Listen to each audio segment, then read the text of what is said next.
Hello everyone. Well, इससे पहले हम लोगों ने चैप्टर 3 तक के सॉल्यूशन देखे थे। आज चैप्टर नंबर 4 के लिए तैयार हैं हम सब लोग। चलिए शुरुआत करते हैं। तो चैप्टर 4 की बात करते हैं। सबसे पहला होती है आप लोगों के सामने, the magnetic effect of electric current was discovered bye. Magnetic effect of current किसने डिस्कवर किया था? याद है, जब किसी वायर में करंट फ्लो किया जाता है तो उसके चारों तरफ मैग्नेटिक फील्ड पैदा हो जाता है। This phenomena is called magnetic effect of current. और इसके जो प्रूफ्स थे वो किसने दिए थे? ऑरस्टेड ने। किसने दिए थे? ऑरस्टेड ने। ऑरस्टेड एक्सपेरिमेंट पढ़ा था ना। तो magnetic effect of current was discovered by the scientist Oersted. याद आ रहा है? Oersted experiment. Yes, so right answer would be Oersted. Next question की तरफ बढ़ते हैं। अगला क्वेश्चन लिया है, Biot Savart law in vector form is written as. आप लोगों को मालूम होगा बायो-सेवर्ट लॉ को हम लोग जो लिखते थे बेटा, dB बराबर mu 0/4 pi IDL sin theta upon r square. आपको याद है? ऐसा हम पढ़ते थे, जिसमें बायो-सेवर्ट लॉ जब मैं आपको पढ़ाता था तो ऐसे करंट फ्लो हुआ करता था। यहाँ पर हम लोग एक स्मॉल एलिमेंट माना करते थे AB, है ना, जिसकी लेंथ DL हुआ करती थी। सपोज करिए इस पॉइंट पर मैग्नेटिक फील्ड निकालनी है जो कि R डिस्टेंस पर है, तो DL और R के बीच का एंगल यहाँ पर हम लोग थीटा लेते थे। याद आ रहा है सीन? ये सब मैंने पढ़ाया था आपको। अगर ये सारी चीज़ें आपको क्लियर हैं तो गौर से देखिएगा, dB बराबर, क्या मैं इसे ऐसे लिख सकता हूँ, म्यू 0/4 पाई I, मैंने R का मल्टीप्लाई कर दिया DL R sine theta upon R का डिवाइड करूंगा तो R स्क्वायर का R से करूंगा R क्यूब। यानी मैंने यहाँ पर R का मल्टीप्लाई और R का डिवाइड किया तो ये स्टेप बन जाएगा।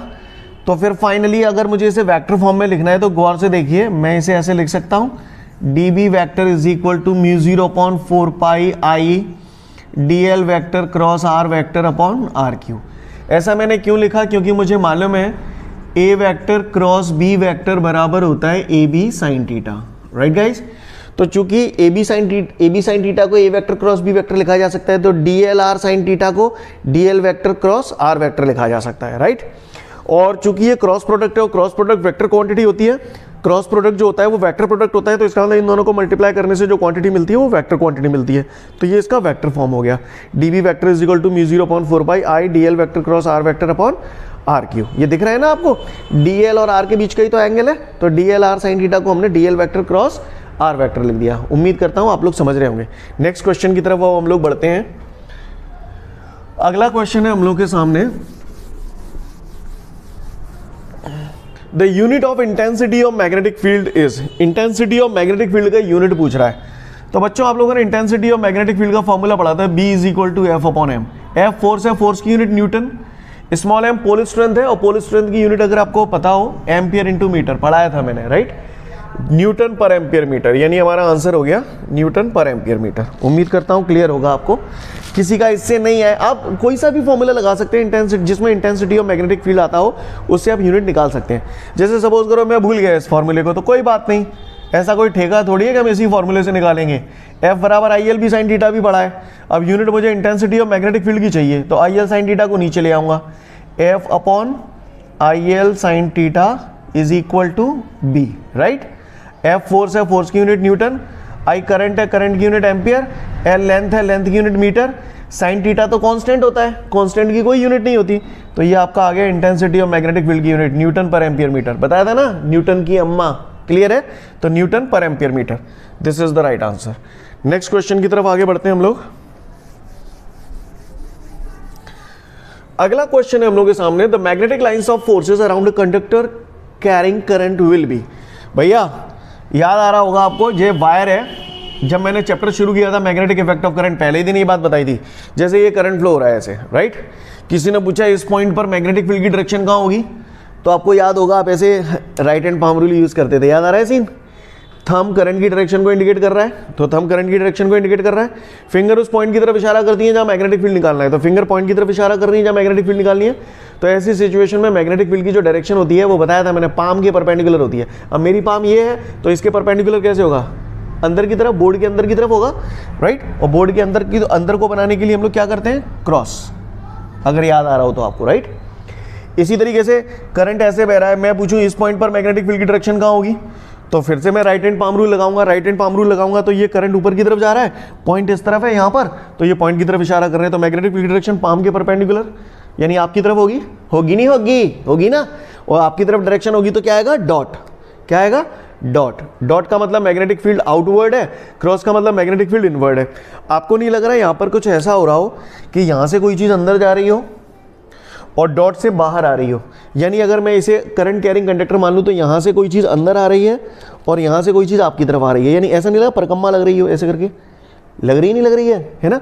तो यानी होता क्या है कि इस करंट कैरिंग वायर के चारों तरफ मैग्नेटिक फील्ड होता है, और जहां मैग्नेटिक फील्ड है वहां मैग्नेटिक लाइंस ऑफ फोर्सेस है। तो ऐसा नहीं लग रहा है यहां से मैग्नेटिक लाइंस ऑफ फोर्सेस अंदर जा रही है, यहां से बाहर आ रही है, यानी समथिंग लाइक दिस, ऐसे परकम्मा सी लग रही है, बोला भैया। तो इस तरीके से यहां पर क्या होता है, मैग्नेटिक लाइंस ऑफ फोर्सेस होती हैं। ये फिगर आपको जैसे दिख रहा है बोर्ड पे वैसा नहीं है, आप समझो मेरी बात को। करंट कैरिंग कंडक्टर ऐसे हो और ये मैग्नेटिक लाइंस ऑफ फोर्सेस ऐसे हैं, लाइक दिस। समझ में आ रहा है मेरी बात को, है ना? तो ये जो मैग्नेटिक लाइंस ऑफ फोर्सेस है वो वायर की लेंथ के परपेंडिकुलर प्लेन में है, और कैसे हैं, सर्कल्स हैं, और सभी सर्कल्स का सेंटर जो होगा वो वायर के एक्सिस पर ही आएगा, राइट? यानी these all are the concentric circles. तो वो कह रहा है the magnetic lines of forces around a conductor carrying current will be, तो ये होते हैं concentric circles. This would be the right answer. अगले क्वेश्चन की तरफ हम बढ़ते हैं। अगला क्वेश्चन है हम लोग के सामने बच्चों, अ moving charge produces, moving charge. तो मैंने आपको ये बताया था कि चार्ज अगर स्टैटिक पोजीशन में होता है, रेस्ट पोजीशन में होता है, तो केवल और केवल इलेक्ट्रिक फील्ड प्रोड्यूस करता है। A static charges produces only the electric field. But यही चार्ज जब मूव करने लगता है तो इलेक्ट्रिक फील्ड भी पैदा करता है और मैग्नेटिक फील्ड भी पैदा करता है। लेकिन मैग्नेटिक फील्ड तभी तक पैदा करेगा जब तक मूव कर रहा है, रुक जाएगा तो मैग्नेटिक फील्ड खत्म हो जाएगा, केवल इलेक्ट्रिक फील्ड बचेगा। फिलहाल यहां पर वो बोल रहा है अ मूविंग चार्ज, चार्ज मूव कर रहा है, तो यानी इलेक्ट्रिक फील्ड भी होगा और मैग्नेटिक फील्ड भी होगा, यानी a moving charge produces both electric field and magnetic field.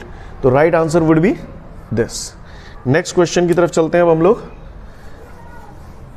अगला क्वेश्चन है the resistance of an ideal volt meter should be. Ideal volt meter का रेजिस्टेंस कितना होता है? तो फिलहाल भैया आइडियल वोल्ट मीटर का रेजिस्टेंस गया भाड़ में, अपन कुछ जनरल बातें करते हैं। हालांकि सीरीज कॉम्बिनेशन ऑफ रेजिस्टेंस और पैरेलल कॉम्बिनेशन ऑफ रेजिस्टेंस हमारे सिलेबस में तो रहा नहीं, पर इसके बिना हम कोई काम नहीं कर सकते हैं ना। तो खैर मैंने आपको पढ़ाया था जैसे सीरीज कॉम्बिनेशन में मैंने ये दो रेजिस्टेंस जोड़ दिए, ये 2 ओम ये 3 ओम।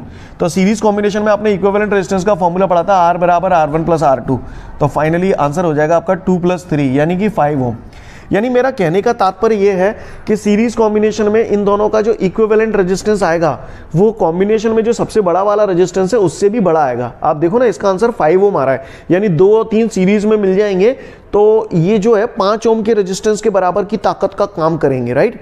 मेरा कहने का तात्पर्य है कि सीरीज कॉम्बिनेशन में जो इक्विवेलेंट रेजिस्टेंस की वैल्यू आती है वो कॉम्बिनेशन में जो सबसे बड़ा रेजिस्टेंस है उससे भी बड़ी आती है, ऐसा मैंने बताया था, राइट? अगर आपको पता हो तो यहां पर गौर से देखिए, वो कह रहा है the resistance of an ideal volt meter. Ideal volt meter का रेजिस्टेंस कितना होता है? तो भैया आइडियल वोल्ट मीटर मैंने पढ़ा था जब गैल्वेनोमीटर के साथ एक हाई रेजिस्टेंस सीरीज कॉम्बिनेशन में जोड़ा जाता है, इसी को तो आप वोल्ट मीटर बोलते हो। अमीटर वोल्ट मीटर पढ़ा था ना आपने, जब गैल्वेनोमीटर के साथ हाई रेजिस्टेंस, बहुत हाई रेजिस्टेंस, अब ये पहले से ही हाई है और इसके संग सीरीज कॉम्बिनेशन में जुड़ गया तो ये रेजिस्टेंस और बड़ा हो गया या कम हो गया? हाँ यस, और बड़ा हो गया। अब वो आइडियल सिचुएशन में कोई चीज बड़ी से बड़ी कितनी हो जाएगी? कितनी? हाँ, इनफाइनाइट। Right answer, clear? तो इसीलिए the resistance of an ideal volt meter should be infinite. So this is the right answer. आगे बढ़ते हैं अगले क्वेश्चन की तरफ। नेक्स्ट क्वेश्चन है हम लोगों के सामने, current is flowing through a circular coil of radius r having n turns. The magnitude of intensity of magnetic field produced at its center will be। Hello भैया, करंट कैरिंग सर्कुलर कॉइल है, centre पे intensity of magnetic field पूछ रहा है। तो भैया याद होगा आपको B बराबर μ0/4π टोपा, नहीं यार, याद आ रहा है सीन, है ना? टोपा नहीं यार, वही तो फॉर्मूला है। Intensity of magnetic field at the centre of a current carrying circular coil μ0/4π 2π चूंकि यहाँ नंबर ऑफ टर्न वो स्मॉल एन से डिनोट करवा रहा है इसलिए मैंने स्मॉल एन लिखा है, वैसे हमने कैपिटल एन से डिनोट किया था, पर उसने चूंकि स्मॉल एन बोला है तो मैंने स्मॉल एन लिख दिया। I करंट हो गया, R रेडियस होगी कॉइल की, right?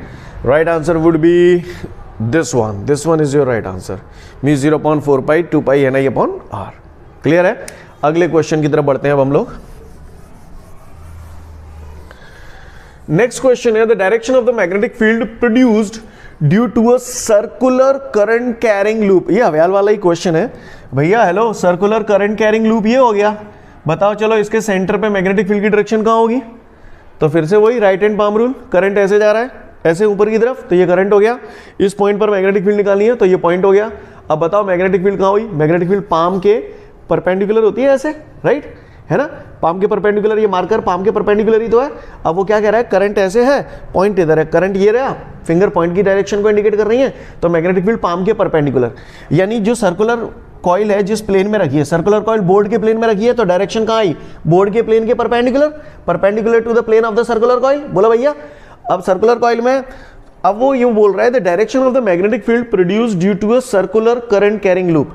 Circular current carrying loop है। उसने ये नहीं बोला है कि करंट क्लॉकवाइज डायरेक्शन में बह रहा है कि एंटी क्लॉकवाइज में बह रहा है, ऐसा उसने बोला नहीं है। उसने केवल मैग्नेटिक फील्ड की डायरेक्शन पूछ रहा है। तो मुझे मालूम है अगर ऐसे करूंगा तो perpendicular to the plane of the board या perpendicular to the plane of the circular loop inward. अगर मान के चलो डायरेक्शन पलट दूंगा तो वो भी perpendicular to the plane of the loop ही आएगी, लेकिन वो आउटवर्ड आएगी। लेकिन दोनों ही केस में होगा तो perpendicular to the plane of the circular coil ही होगा। तो right answer will be perpendicular to the plane of the loop. This is the right answer, right? So this one would be your right answer. Next question की तरफ चलते हैं हम लोग।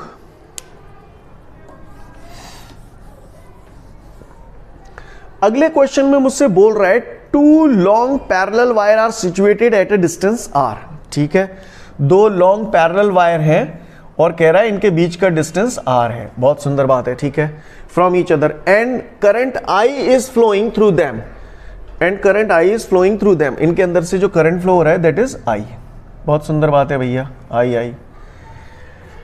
दे are exerting a force F on each other. और कह रहा है इनके बीच में जो फोर्स लग रहा है वो एफ लग रहा है। तो भैया मैंने पढ़ा है F is equal to mu 0/4 formula पढ़ा है ना हमने, म्यू 0/4 टू I1 I2 है ना, 2I1 I2 upon R, force per unit length पढ़ा है ना हम लोगों ने फॉर्मूला।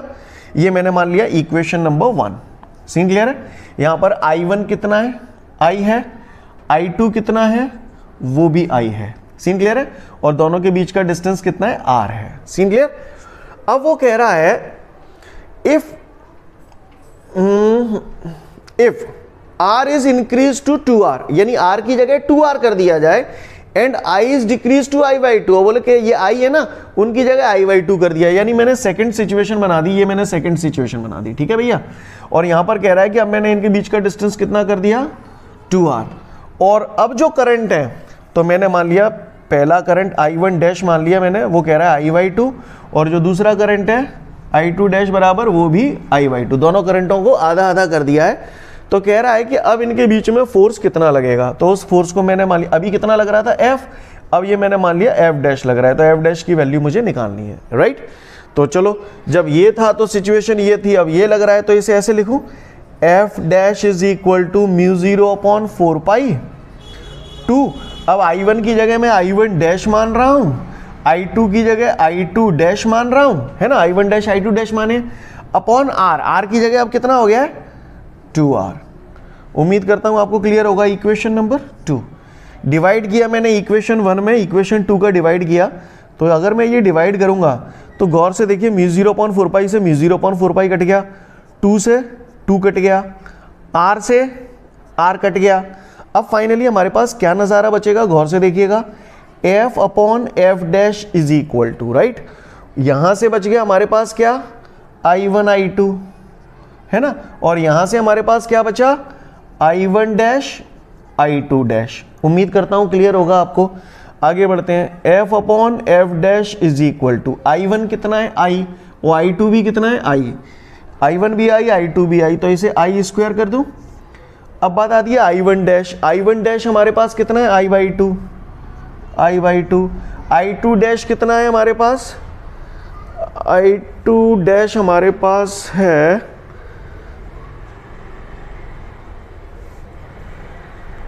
I2 डैश हमारे पास कितना है? I/2।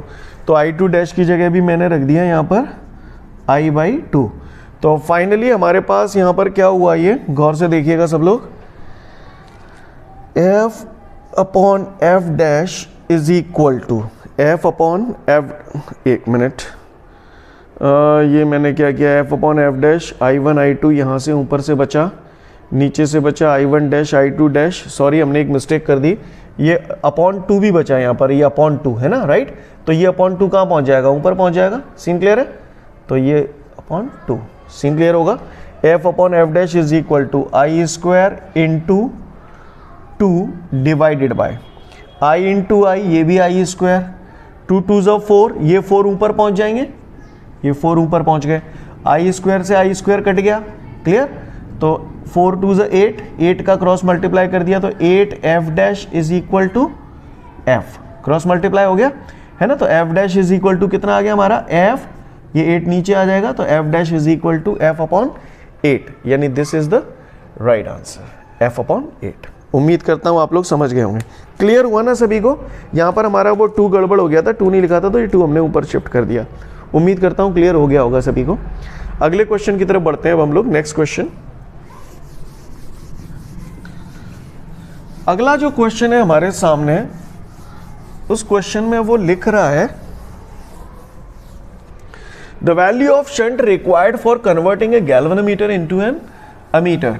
भैया सीधा सीधा फॉर्मूला है शंट का फॉर्मूला, याद है गैल्वेनोमीटर के साथ जब low resistance wire parallel combination में जोड़ दिया जाता था, है ना, तो ऐसा करके जो डिवाइस बनता था उसे अमीटर कहते थे, है ना।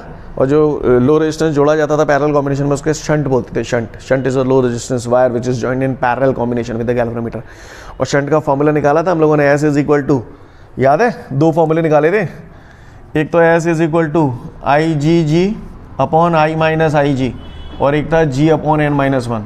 तो यही फॉर्मूला पूछ रहा है हमसे, ये रहा I G G upon I minus I G, right. अगले क्वेश्चन की तरफ बढ़ते हैं। नेक्स्ट क्वेश्चन है हम लोगों के सामने,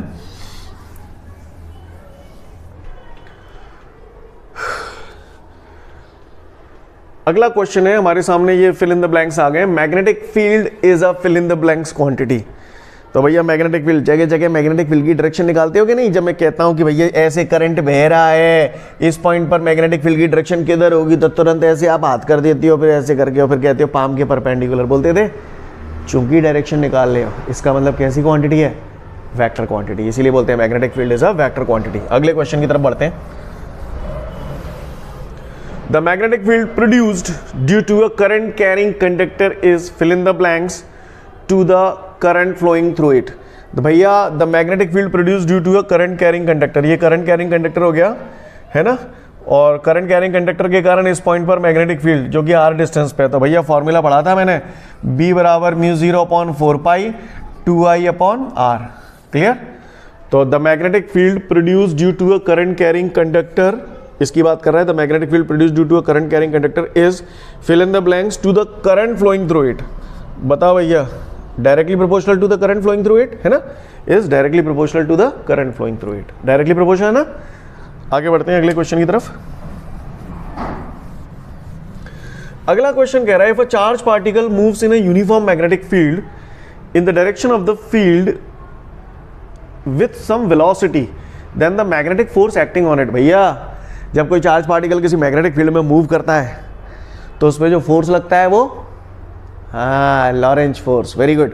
अब वो कह रहा है जैसे ये मैग्नेटिक फील्ड है, ठीक है, और चार्ज पार्टिकल जो है वो मैग्नेटिक फील्ड की डायरेक्शन में ही मूव कर रहा है। क्वेश्चन को फिर से पढ़ते हैं। If a charge particle moves in a uniform magnetic field, वो कह रहा है चार्ज पार्टिकल मैग्नेटिक फील्ड में मूव करता है, यूनिफॉर्म मैग्नेटिक फील्ड में चार्ज पार्टिकल मूव कर रहा है, और कहां मूव कर रहा है, इन the direction of the field, यानी जो डायरेक्शन ऑफ फील्ड है उसी की डायरेक्शन में मूव कर रहा है with some velocity then the magnetic force acting on it. तो भैया वो मालूम है कि जब ये ऐसे मूव कर रहा है तो मैग्नेटिक फोर्स का जो फॉर्मूला है, लॉरेंज फोर्स का जो फॉर्मूला है, F is equal to Q V B sine theta, और मुझे मालूम है थीटा जो एंगल होता है वेलोसिटी और मैग्नेटिक फील्ड के बीच का होता है। वेलोसिटी भी इसी तरफ है और मैग्नेटिक फील्ड भी इसी तरफ है, दोनों एक ही डायरेक्शन में जा रही है, तो एंगल कितना हो गया, 0 हो गया। तो Q V B sine theta की जगह मैंने 0 लिख दिया, साइन 0 0 होता है, 0 का मल्टीप्लाई इससे करूंगा 0, तो ये आपका फोर्स आ गया 0, क्लियर। आगे बढ़ते हैं नेक्स्ट क्वेश्चन की तरफ। अगला क्वेश्चन है हम लोगों के सामने, tesla is the unit of, tesla intensity of magnetic field का यूनिट है, डायरेक्ट याद रखना है। टेस्ला, वेबर पर मीटर स्क्वायर, न्यूटन पर एम्पियर मीटर, ये सब मैग्नेटिक फील्ड के यूनिट है, राइट। तो answer would be magnetic field. अगला क्वेश्चन, अगला कह रहा है an ammeter is connected in fill in the blanks in an electric circuit. भैया अमीटर को सर्किट में, पहले तो बताओ ammeter, volt meter, ammeter, volt meter से पोटेंशियल डिफरेंस नापते हैं, अमीटर से अमीटर को ए से डिनोट करते हैं, ए एम्पियर करंट नापते हैं, और अमीटर से करंट नापते हैं। तो अमीटर को सर्किट में हमेशा कैसे जोड़ेंगे, सीरीज में या पैरेलल में? अमीटर बनाने की बात नहीं कर रहा हूं, अमीटर को सर्किट में जोड़ना है, अमीटर से करंट नापना है। किसी जगह झल्लर लगी है बल्ब की झालर लगी है, तार में कितना करंट फ्लो हो रहा है ये पता करना है। तो अमीटर को सर्किट में हमेशा कैसे जोड़ते हैं, सीरीज कॉम्बिनेशन में, क्योंकि सीरीज कॉम्बिनेशन में करंट की वैल्यू हर जगह सेम रहती है। क्लियर है ना? तो ammeter is always connected in series combination in the circuit. Clear, ammeter is connected in series combination in the circuit, right. अगले क्वेश्चन की तरफ बढ़ते हैं आगे। अगला क्वेश्चन है हम लोग के सामने, A shunt decreases the sensitivity of galvanometer. Very good. A shunt decreases, ये मैंने आपको एडवांटेज डिसएडवांटेज वगैरह पढ़ाए हैं कि शंट लगाने से जो सेंसिटिविटी होती है गैल्वेनोमीटर की वो डिक्रीज हो जाती है, क्योंकि शंट लगाने की वजह से थोड़ा बहुत करंट शंट में से जो पास होता है तो उसकी वजह से एरर्स क्रिएट हो जाते हैं, इसीलिए हम लोग बोलते हैं shunt decreases the sensitivity of galvanometer. Next question की तरफ बढ़ते हैं इसके बाद आगे। म्यू जीरो एग्जिबिट द, तो भैया म्यू जीरो मैंने बताया था, म्यू जीरो जैसे वहां पर अपन ने एप्सिलॉन जीरो पढ़ा था permittivity in free space, mu zero को यहां पर बोलते हैं permeability in free space, right. तो वो यही बोल रहा है म्यू जीरो एग्जिबिट्स द, ये क्या प्रदर्शित करता है, तो क्या प्रदर्शित करता है, permeability of the free space बोल दो या वैक्यूम बोल दो, एक ही बात है। क्लियर। अगले क्वेश्चन की तरफ बढ़ते हैं अब हम लोग। नेक्स्ट क्वेश्चन है, नेक्स्ट क्वेश्चन की तरफ बढ़ते हैं हम लोग। For producing a radial magnetic field in a moving coil galvanometer, the poles are made concave. Clear? कैसे? कॉन्केव। मैंने बताया था मूविंग कॉइल गैल्वेनोमीटर पढ़ाया था, तो मैंने बताया था मैग्नेट का नॉर्थ पोल साउथ पोल, है ना, मैग्नेट के नॉर्थ पोल साउथ पोल, तो हमें इसके शेप कैसे काटते थे, कॉन्केव। कॉन्केव क्यों काटते थे, जिससे मैग्नेटिक फील्ड जो हो जाए वो रेडियल इस फॉर्मेट में हो जाए। समझ पा रहे हैं मेरी बात को? क्लियर। तो कैसे काटते थे, कॉन्केव शेप के काटते थे, इसीलिए लिखा है for producing a radial magnetic field in a moving coil galvanometer the poles are made concave. अगले क्वेश्चन की तरफ बढ़ते हैं अब हम लोग। अगला क्वेश्चन है the force acting on a charge particle moving in a magnetic field is called. अब यानी मैंने बातों में बोल दिया, जब भी कोई चार्ज पार्टिकल मैग्नेटिक फील्ड में मूव करता है तो उस पर जो फोर्स लगता है उसे लॉरेंज फोर्स कहते हैं। कौन सा फोर्स कहते हैं, लॉरेंज फोर्स कहते हैं। तो वो कह रहा है the force acting on a charge particle moving in a magnetic field is called Lorentz force. अगले क्वेश्चन की तरफ बढ़ते हैं हम लोग। अगला जो है हमारे सामने अब ट्रू फॉल्स है। Weber is the unit of magnetic field. भैया वेबर इसके आगे वाले चैप्टरों में मैंने पढ़ाया था, अब तो पढ़ चुके हो आप पूरा, है ना। मैग्नेटिक फ्लक्स की यूनिट होती है weber is the unit of magnetic flux. वो यहां पर कह रहा है weber is the unit of magnetic field, तो मैग्नेटिक फील्ड की यूनिट वेबर नहीं होती, वेबर यूनिट होती है मैग्नेटिक फ्लक्स की, तो ये फॉल्स हो जाएगा हमारा। अगले क्वेश्चन की तरफ बढ़ते हैं। A soft iron core is placed at the center of a coil in a moving coil galvanometer for strengthening the magnetic flux। सही बात है कि वहां पर भैया हम लोग क्या करते थे, मूविंग कॉइल गैल्वेनोमीटर में आपने पढ़ा था बीच में सॉफ्ट आयरन कोर रखी थी, क्योंकि सॉफ्ट आयरन की ये क्वालिटी होती है कि वो बहुत जल्दी मैग्नेटाइज हो जाता है और बहुत जल्दी डीमैग्नेटाइज हो जाता है, तो ज्यादा से ज्यादा मैग्नेटिक फील्ड पैदा हो, इस वजह से हम लोग वहां पर सॉफ्ट आयरन यूज करते थे, ना। तो वही बोल रहे हैं, a soft iron core is placed at the centre of coil in a moving coil galvanometer for strengthening the magnetic flux. Magnetic flux बोल दो या मैग्नेटिक फील्ड बोल दो, मैग्नेटिक फील्ड को स्ट्रॉन्ग करने के लिए हम लोग सॉफ्ट आयरन यूज करते थे। तो बिल्कुल करेक्ट है, पढ़ा था हम लोगों ने ऐसा, true.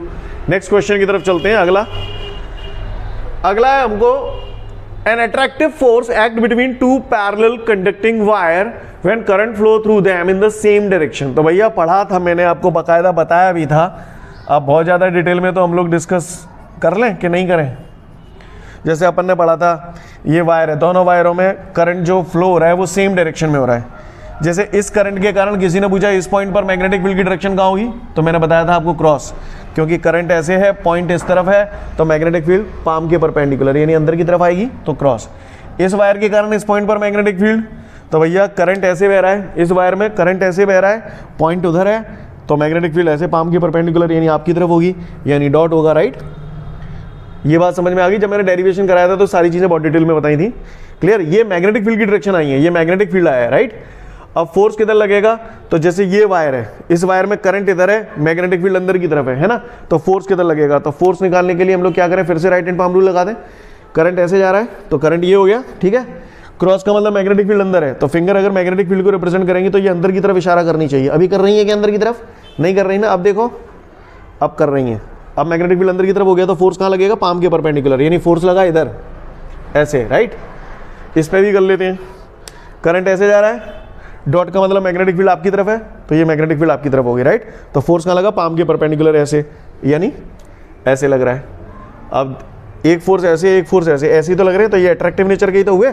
An attractive force act between two parallel conducting wires when current flow through them in the same direction. Same direction में जब करंट फ्लो होता है तो उनके बीच अट्रैक्शन फोर्स लगता है, तो सही कह रहा है, अट्रैक्शन ही तो लग रहा है। आगे बढ़ते हैं अगले क्वेश्चन की तरफ। नेक्स्ट क्वेश्चन है इसके बाद, there is dead beat arrangement in a moving coil galvanometer. तो भैया बताया था हम लोगों ने, है ना, dead beat, moving coil galvanometer को डेड बीट बनाते हैं, क्योंकि वहां पर आपको याद होगा मूविंग कॉइल गैल्वेनोमीटर में सॉफ्ट आयरन कोर जो थी उसके ऊपर एल्यूमिनियम फ्रेम लगा था। एल्यूमिनियम फ्रेम एक मेटेलिक पीस है जो चेंजेबल मैग्नेटिक फील्ड में मूव करता है, तो उसके अंदर मैग्नेटिक फ्लक्स में चेंज होने की वजह से एडी करंट पैदा होते हैं। एडी करंट मोशन का अपोज करते हैं, जिसके कारण वो घूमती हुई चीज़ रुक जाती है। याद आ रहा है? तो बिल्कुल हम लोग उसमें डेड बीट बनाने के लिए यूज़ करते हैं। There is a dead beat arrangement होता है in a moving coil galvanometer, तो बिल्कुल होता है ट्रू, है ना। एल्यूमिनियम फ्रेम का इस्तेमाल ही इसीलिए किया था हमने। अगले क्वेश्चन की तरफ चलते हैं अब हम लोग। अगला है, Fleming's left hand rule is related with the electric field. भैया Fleming left hand rule force की डायरेक्शन निकालने के लिए करते थे, लेकिन कब? जब चार्ज मैग्नेटिक फील्ड में मूव करता है, उसका इलेक्ट्रिक फील्ड से कोई लेना देना नहीं है, राइट। और वो क्या कह रहा है, Fleming left hand rule is related with the electric field. हाँ, मैग्नेटिक फील्ड लिखता तो ये ट्रू हो जाता, लेकिन इलेक्ट्रिक फील्ड लिख रहा है इसलिए फॉल्स। अगले क्वेश्चन की तरफ बढ़ते हैं हम लोग। The magnetic field at the centre of a current carrying coil is inversely proportional to the radius of the coil. भैया अभी भी 2 मिनट पहले ये क्वेश्चन आया था। करंट कैरिंग सर्कुलर कॉइल है, सेंटर पे मैग्नेटिक फील्ड का फॉर्मूला याद आ रहा है, बी बराबर म्यू 0/4 पाई टोपा। नहीं यार, तो वो क्या कह रहा है, the magnetic field at the centre of a current carrying coil, the magnetic field at the centre of a current carrying coil inversely proportional to the radius, inversely proportional to the radius of the coil. तो true हो गया। उम्मीद करता हूं समझ गए होंगे आप लोग। अगले क्वेश्चन की तरफ बढ़ते हैं। अगला जो क्वेश्चन है, the shunt is always connected in series. Shunt को सीरीज में कनेक्ट करते हैं। शंट बताया था, शंट लो रेजिस्टेंस वायर है ना। शंट एक लो रेजिस्टेंस वायर था, उसे गैल्वेनोमीटर के साथ पैरेलल कॉम्बिनेशन में जोड़ा जाता था, राइट, जिससे कॉइल जलने से बच जाती थी, पॉइंटर टूटने से बच जाता था। याद आ रहा है? तो शंट जो होता है उसे हमेशा पैरेलल कॉम्बिनेशन में जोड़ा जाता है, और ये कह रहा है the shunt is always connected in series, तो फॉल्स हो गया हमारा। आगे बढ़ते हैं, अगले क्वेश्चन की तरफ चलते हैं। अगला है, the kinetic energy of a charge particle moving in a uniform magnetic field remains unchanged. True. घोंट के पी जाना, आप इसे याद रखना, ठीक है ना। बाकी का इसकी कहानी को समझने की कोशिश करें। देखो भैया यहां पर होता क्या है, जैसे ये मैग्नेटिक फील्ड है, समझने की कोशिश करना। मैग्नेटिक फील्ड है, मैग्नेटिक फील्ड में जैसे कोई चार्ज पार्टिकल जा रहा है, ऐसे करके जा रहा है, तो चार्ज पार्टिकल ऐसे जा रहा है, ध्यान रखना, चार्ज पार्टिकल ऐसे जा रहा है। तो गौर से देखिएगा होता क्या है भाई, हमने ये पढ़ा है, जैसे हम एक सबसे पहले एक जनरल बात समझते हैं। जैसे ये वायर, जैसे ये डोरी है, यहाँ पर एक पत्थर बंधा हुआ है और इस हिस्से को मैंने पकड़ लिया और घुमा रहा हूँ ऐसे करके, राइट। तो मुझे मालूम है कोई भी चीज़ तब घूमती है जब उसमें सेंट्रीपिटल फोर्स लगता है, और सेंट्रीपिटल फोर्स हमेशा सेंटर की तरफ लगता है, तो ये हो गया सेंट्रीपिटल फोर्स, राइट। अब ये ऑब्जेक्ट ऐसे करके घूम रहा है, अगर मैं इसे इस पत्थर को घूमते हुए छोड़ दूँ, यहाँ पे आके छोड़ दूँ, तो ये पत्थर इधर जाएगा, तो ये वेलोसिटी की डायरेक्शन हो गई इसकी, है ना। तो मैं ये कहना चाहता हूँ फोर्स और वेलोसिटी जब भी परपेंडिकुलर होते हैं तो कोई भी चीज़ घूम जाती है ऐसे करके, राइट। अब आप यहाँ पर देखिए, ये चार्ज पार्टिकल, मैग्नेटिक फील्ड इसमें अंदर की तरफ है और चार्ज पार्टिकल ऐसे जा रहा है, तो चार्ज पार्टिकल ऐसे जा रहा है और मैग्नेटिक फील्ड अंदर की तरफ है, तो जब भी कोई चार्ज पार्टिकल मैग्नेटिक फील्ड में मूव करता है तो उसमें फोर्स लगता है ना, जिसे हम लोग लॉरेंज फोर्स कहते हैं। तो देखो भैया चार्ज पार्टिकल ऐसे जा रहा है, यानी करंट की डायरेक्शन ये हो गई, तो हम करंट की डायरेक्शन को रिप्रेजेंट करता है, यस और नो। तो करंट इस तरफ हो गया, बोलो भैया, और क्रॉस का मतलब मैग्नेटिक फील्ड अंदर, देखो भाई करंट इस तरफ हो गया, क्रॉस का मतलब मैग्नेटिक फील्ड अंदर है, तो फिंगर मैग्नेटिक फील्ड की तरफ इशारा करनी चाहिए, तो वो ऐसे होगी, तो फोर्स कैसे लगा, ऐसे। तो आप देखिए फोर्स हो गया ऐसे, वेलोसिटी होगी ऐसे, तो ये क्या होगा, घूम जाएगा ऐसे सर्कुलर ट्रैक पे, यस और नो। जब भी कोई चार्ज पार्टिकल मैग्नेटिक फील्ड में एंटर करता है इस तरीके से परपेंडिकुलर एंटर कर रहा है, तो ये सर्कुलर ट्रैक पे घूम गया। अब आप गौर से देखिए, वेलोसिटी की डायरेक्शन अगर ये है तो डिस्प्लेसमेंट की भी डायरेक्शन यही होगी, जिस तरह वेलोसिटी वहीं डिस्प्लेसमेंट। एफ और डी एक दूसरे के परपेंडिकुलर हो गए, तो हमने पढ़ा है वर्क का formula W = FD cos theta. अब यहाँ थीटा 90 हो गया, थीटा 90 हो गया, cos 90 जीरो, जीरो का मल्टीप्लाई FD से करूंगा तो जीरो, यानी इस पे जो वर्क डन किया जा रहा है, नेट वर्क डन इस पे कितना आ रहा है, जीरो। इस पे कोई वर्क डन ही नहीं किया जा रहा, तो जाहिर सी बात है काइनेटिक एनर्जी कोई चेंज नहीं होगा, वही रहेगी। 11 ढंग से पढ़ाओ, work energy theorem, work done on the body is equal to change in kinetic energy of the body, work done is equal to change in kinetic energy of the body. अब जब work done ही zero है तो kinetic energy change होगी क्या? नहीं होगी। तो चूंकि वर्क डन जीरो आ रहा है इस वजह से इसकी काइनेटिक एनर्जी में कोई चेंज नहीं होगा, यानी काइनेटिक एनर्जी यहां पर कैसी रहेगी? अनचेंज। तो वो कह रहा है the kinetic energy of a charge particle moving in a uniform magnetic field remains unchange. तो या इट्स ट्रू, क्लियर, ये अनचेंज रहेगी। अगले क्वेश्चन की तरफ चलते हैं हम लोग। नेक्स्ट हमारे पास सामने ये मैचिंग दी है, शंटेड गैल्वेनोमीटर। गैल्वेनोमीटर के साथ जब शंट जोड़ दिया जाता है तो उसे हम लोग क्या बोलते हैं? अमीटर बोलते हैं। तो ये हमारा ये हो गया, सॉरी अमीटर, एक मिनट, ये हमारा हो गया अमीटर। सीन क्लियर है? इसके बाद अगली बात आती है लॉरेंज फोर्स। लॉरेंज फोर्स की अगर बात की जाए तो भैया लॉरेंज फोर्स हमने पढ़ा है, लॉरेंज फोर्स का फॉर्मूला होता है QVB sin theta, right. Lorentz force का फॉर्मूला क्या होता है? QVB sin theta. तो लॉरेंज फोर्स हो गया हमारा ये QVB sin थीटा, ठीक है। ओ सॉरी, बीच में ये रह गया। For converting galvanometer into volt meter, galvanometer को वोल्ट मीटर में जब हम कन्वर्ट करते हैं तो गैल्वेनोमीटर को वोल्ट मीटर में हाई रेजिस्टेंस सीरीज कॉम्बिनेशन में जोड़ते हैं और उसमें जो रेजिस्टेंस की वैल्यू आती है R बराबर V/IG-G, फॉर्मूला पढ़ा है हम लोगों ने भैया, बोलो भैया यस और नो। इसके बाद अगली बात आती है intensity of magnetic field. Intensity of magnetic field का यूनिट पढ़े थे टेस्ला, वेबर पर मीटर स्क्वायर, न्यूटन पर एम्पीयर मीटर। तो यहां पर इंटेंसिटी ऑफ मैग्नेटिक फील्ड का यूनिट हो गया टेस्ला। आगे बढ़ते हैं, बायो-सेवर्ट लॉ। बायो-सेवर्ट लॉ का फॉर्मूला पढ़ा है dB बराबर μ0/4π sin θ/r²।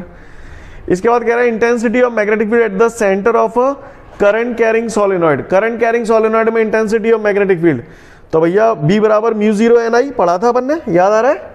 तो ये हो जाएगा आपका μ0 फिर अगला कह रहा है intensity of magnetic field eight one end of current carrying solenoid. And पर सोलेनॉइड में मैग्नेटिक फील्ड कैसी होती थी? हाफ होती थी, राइट। तो इसकी हाफ हो जाएगी, यानी μ0 उम्मीद करता हूं समझ गए होंगे आप लोग। इसके बाद आगे बढ़ते हैं अगले क्वेश्चन की तरफ। अगला एक और मैचिंग दी है हमको, उस मैचिंग को देखते हैं गौर से सभी लोग। For maximum current in series combination of cell, सेलों का सीरीज कॉम्बिनेशन और पैरेलल कॉम्बिनेशन, ये आपका पिछले चैप्टर से आ गया है ना, ये इस चैप्टर का नहीं है। ये for maximum current EMF potential gradient, okay, ये सारा का इस चैप्टर से कोई लेना देना नहीं है, ये मैं आपको पिछले चैप्टर में बता चुका हूँगा फ्री में। पर फिर भी अगर आप देखना चाहें तो for maximum current series combination of cell, तो सीरीज कॉम्बिनेशन में मैक्सिमम करंट कब मिलता था? अगर आपको याद हो तो एक्सटर्नल रेजिस्टेंस बहुत बड़ा हो और इंटरनल रेजिस्टेंस छोटा हो। तो ये हो जाएगा इसका ये D, पहले का D, क्लियर। इसके बाद बात आती है पोटेंशियल डिफरेंस। पोटेंशियल डिफरेंस की बात करें तो पोटेंशियल डिफरेंस हम लोग कैसे मेजर करते हैं? वोल्ट मीटर से। For maximum current in parallel combination of cell, तो पैरेलल कॉम्बिनेशन में सीरीज कॉम्बिनेशन का उल्टा हो जाएगा, यानी इसका हो गया ये आपका, है ना। इसके बाद बात आती है EMF। EMF की अगर बात की जाए तो EMF जो होता है हम लोग पोटेंशियोमीटर से कैलकुलेट करते हैं, पर चूंकि पोटेंशियोमीटर अब आपके सिलेबस में रहा नहीं तो उसका आप कोई लेना देना नहीं, राइट। पोटेंशियल ग्रेडियंट भी आप पोटेंशियोमीटर में ही पढ़ते हैं, पर वो रिड्यूस हो गया है। पोटेंशियल ग्रेडियंट जो होता है that is potential drop per unit length, है ना, potential drop per unit length, ये डेफिनेशन होती है पोटेंशियल ग्रेडियंट की। तो ये इसका potential drop per unit length, पर अब सिलेबस में नहीं है तो कोई मतलब नहीं है उसका। इलेक्ट्रिकल एनर्जी, इलेक्ट्रिकल एनर्जी का फॉर्मूला होता है I²RT। नहीं समझ में आ रहा है इसको देख लो। इलेक्ट्रिक पोटेंशियल का फॉर्मूला पढ़ा था आपको, अगर याद हो तो V बराबर W/Q। तो W बराबर क्यों बे, याद आ रहा है? W बराबर क्यों बे, जो वर्क है वही एनर्जी है, W बराबर क्यों बे सुना है। Q बराबर IT, बचपन में बताई थी, और V बराबर IR। तो V की जगह मैंने लिख दिया IR। तो W बराबर I इंटू I² हो गया, R इंटू T RT। तो ये आ गया हमारा I²RT। उम्मीद करता हूँ समझ गए होंगे आप लोग। ये गलती से इसमें आ गया है, ये चैप्टर नंबर 3 का पार्ट है, वैसे मैं 3 में करा चुका हूँ आई थिंक, ये है ना। खैर इसके बाद आगे बढ़ते हैं। तो ये हमारा यहाँ पर चैप्टर नंबर जो भी है 4 है ना, चैप्टर नंबर 4 हमारा यहाँ ये एंड होता है। अच्छे से इसको पढ़िएगा, फिर बहुत जल्द मिलते हैं चैप्टर नंबर 5 के साथ, ठीक है। Thank you everyone, have a great day to all of you guys, जय हिंद। एक बात और लास्ट, एक रिक्वेस्ट है मेरा आप सभी से, जब भी OTs वगैरह लगाएं तो वो तब लगाएं जब चैप्टर पहले पूरा अच्छे से पढ़ लें। अगर आप बगैर पढ़े OTs लगाएंगे तो उसका दूर दूर तक कोई सेंस नहीं है, सेंसलेस है। Okay, thank you everyone. जय हिंद वंस अगेन।